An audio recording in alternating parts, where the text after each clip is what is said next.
परमाराध्या जगत जननी श्री श्री बड़मा परम पूज्यपा जुगाचार्य श्री श्री बड़दा परम पूज्यपा श्री श्री आचार्य देव स्वामी अतुल चरण रे कोटि कोटि प्रणाम। सांध्य सत्संग सामान्य संचालक महोदय, उपस्थित पंजाधारी कर्मी मंडली, कल्याण माँ मैंने, इष्टप्राण गुरु भ्रातु मंडली, ग्रामर साधु सज्जन समस्त मोर प्रीति श्रद्धा जय गुरु निवेदन करे। आज विशेष दिवस आमनकर सम्मान्य भास्कर मौसा जी की देखुली 96 वर्ष बयस से शरीर त्याग करी तांकर साधन चित्त स्थान को गमन करिसंती। आज तांकर पारलौकिक क्रियार चतुर्दश दिवस तांकर परिवार वर्ग निवेदन करिसंती। विशेष भाव में बबी भाई आम को डाकी एकत्रित करिसंती। परम पिता अतुल चरण रे से निवेदन करे भास्कर मौसा तांकर सेही सूक्ष्म शरीर नहीं साधन चित्त स्थान रे पहुंचतु एवं पुणी स्थूल शरीर लाभ करी संसार रे अवतीर्ण हूँ एवं पुनर्बार जीवन आरंभ करंतु। तांकर परिवार परिजन उपस्थित प्रति प्रत्येक शांति स्वस्ति आनंदर अधिकारी हूँ। एकमात्र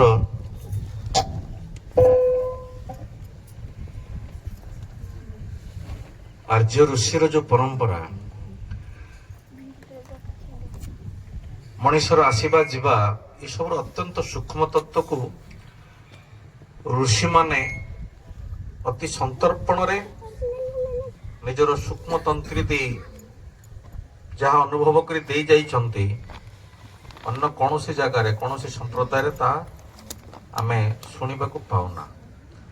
अत्यंत प्रांजल भाव रे आत्मर आगमन पुणी निर्गमन तार अवस्थान प्रत्येकटा कथा को आर्य ऋषि माने आम सामने तोली धरिछंती। ठाकुर को पाइला परे ताहा आहुरी परिष्कार भाव में आम जानी पारिले। अनेक जगह आम देखु शुणु अनेक संप्रदाय रे सबको कफिन भितर रखी दिया जाए, कबर दिया जाए एवं सेठी रेस्ट इन पीस बोली कहा जाए, RIP बोली रेस्ट इन पीस। से पर्यंत तुम शांति रे रुह जो पर्यंत तुमर हिसाब निकास हेई नाही। तुमर हिसाब निकास हब एवं तुमे तुमर प्रकृत स्थान को जीव।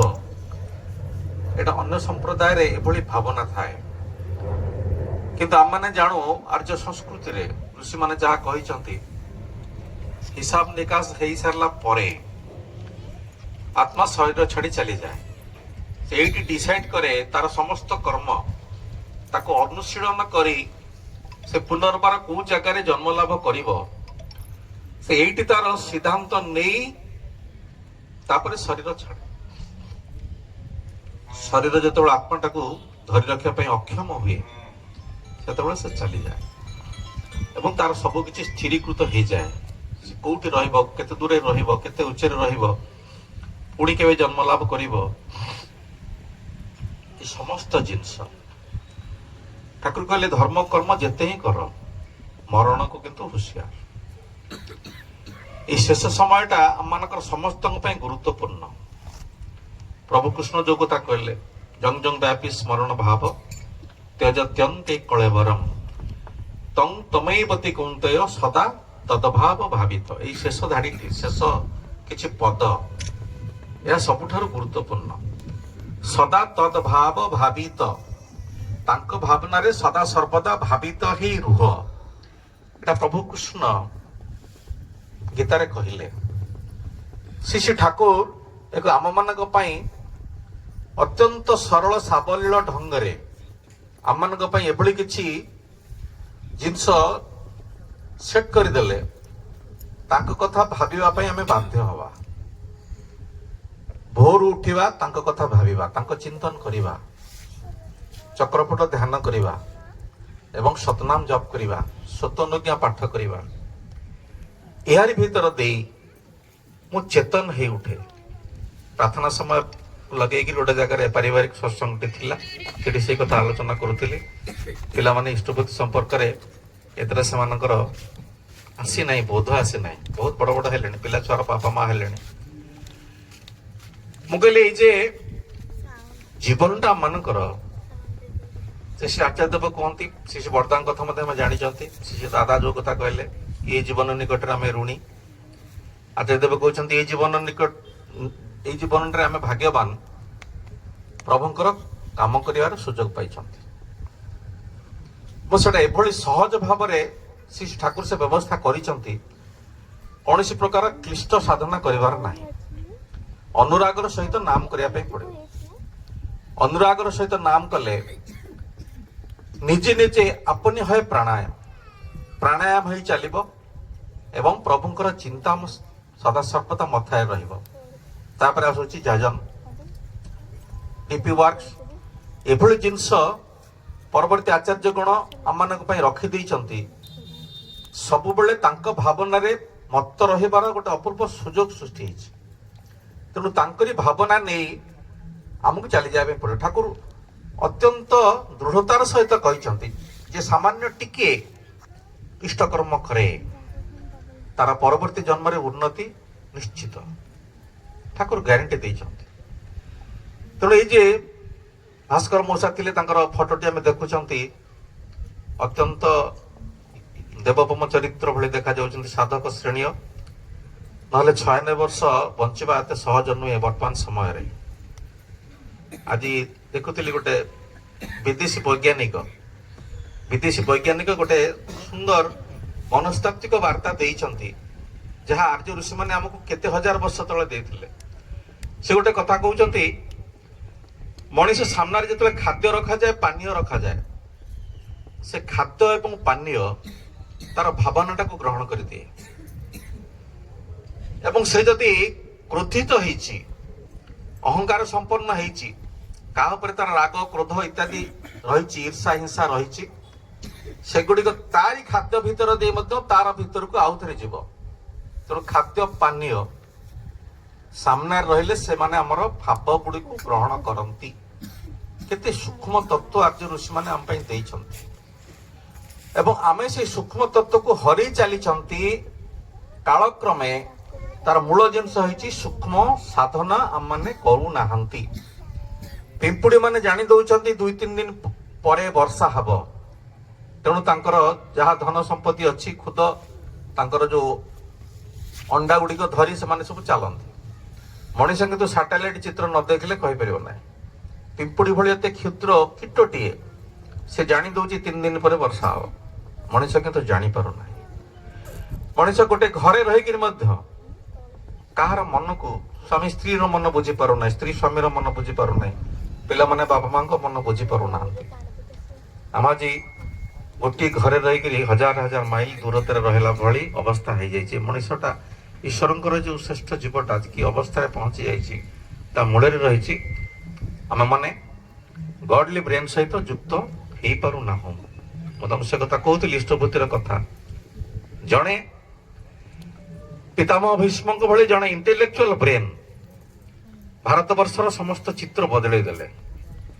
ସେ ଯଦି ଗଡଲି ବ୍ରେନ ସହିତ ଯୁକ୍ତ ହୋଇଥାନ୍ତେ, ତାହେଲେ ଉଦ୍ଭଟ ଡିସିସନ ନେଇ ନଥାନ୍ତେ। ମାତା ଗାନ୍ଧାରୀଙ୍କ ଭଳି ଜଣେ ଅତି ମହିୟସୀ ଶ୍ରେଷ୍ଠ ନାରୀ, ସବୁ ଦିଗ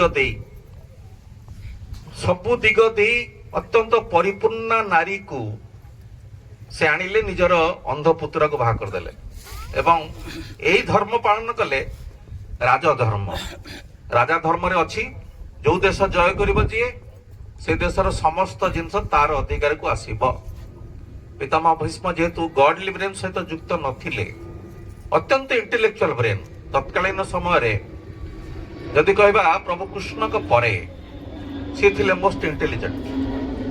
ଏଭଳି ଇଣ୍ଟେଲିଜେଣ୍ଟ ବ୍ରେନ ଏମିତି ଗୋଟେ ଡିସିସନ ନେଲେ, ଯାହାଙ୍କ ଠାରୁ 100 ପୁଅ କୁଳାଙ୍ଗାର ହିଁ ଜନ୍ମ ହେଲେ ଏବଂ ଭାରତବର୍ଷର ଇତିହାସ ସମ୍ପୂର୍ଣ୍ଣ ଉପରେ ବଦଳିଗଲା। ଗୋଟିଏ ଭୁଲ, ଇଣ୍ଟେଲେକ୍ଚୁଆଲ ବ୍ରେନ ମାନେ ଯାହାକୁ ସମାଜ ମାନେ,